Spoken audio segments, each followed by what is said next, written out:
T.S. Eliot, widely considered the most influential poet of the 20th century, converted to Christianity later in life. His newfound faith informed one of his greatest works, a collection of 4 poems entitled The Four Quartets. Eliot's beautiful ruminations are haunting in their uncanny ability to articulate the human experience.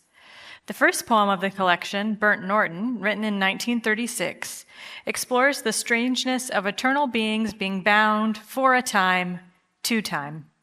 Here is Senior Charlotte Carlson with an excerpt from Eliot's work.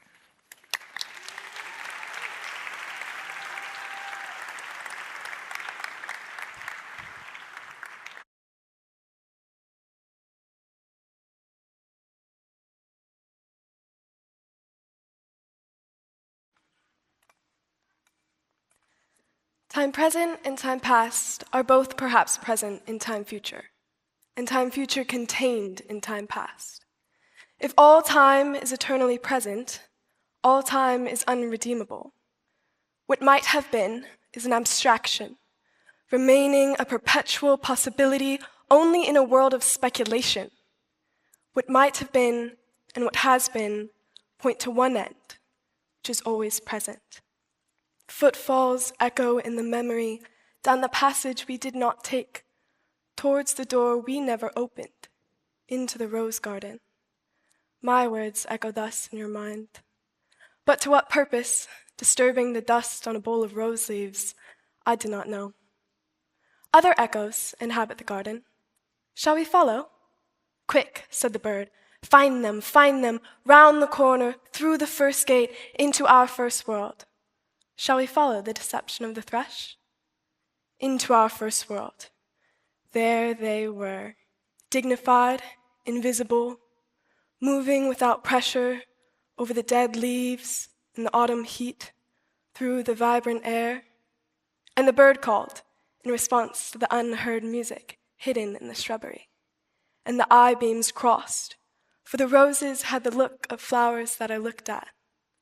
There they were, as our guests, accepted and accepting. So we moved, and they, in a formal pattern, along the empty alley into the box circle, to look down into the drained pool.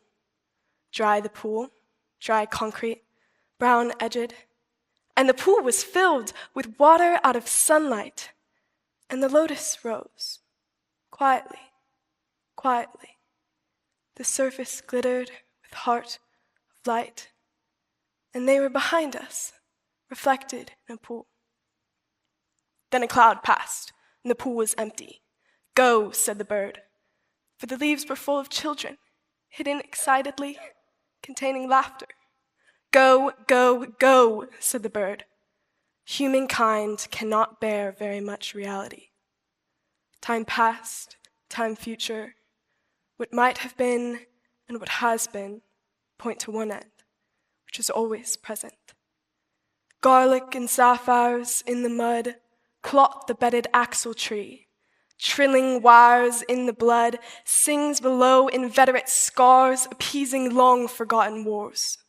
The dance along the artery, the circulation of the lymph are figured in the stars. Ascend to summer in the tree, we move above the moving tree and light upon the figured leaf, and here, upon the sodden floor below, the boarhound and the boar pursue their pattern as before, but reconciled among the stars. At the still point of the turning world, neither flesh nor fleshless, neither from nor towards, at the still point there the dance is, but neither arrest nor movement. And do not call it fixity, where past and future are gathered. Neither movement from nor towards, neither ascent nor descent, except at the point, the still point. There would be no dance, only the dance. I can only say, there we have been, but I cannot say where. And I cannot say how long, for that is to place it in time. The inner freedom from practical desire, release from action and suffering, release from inner and outer compulsion, yet surrounded by a grace of sense, a white light, still and moving, Erembung without motion, concentration without elimination, both the new world and the old made explicit, understood in the completion of its partial ecstasy, the resolution of its partial horror. Yet the enchainment of past and future, woven in the weakness of a changing body, protects mankind from heaven and damnation, which flesh cannot endure. Time past, time future allow but little consciousness. To be conscious is not to be in time, but only in time can the moment in the rose garden, the moment in the arbor where the rain beat, the moment in the draughty church at smokefall be remembered. Only through time, time is conquered.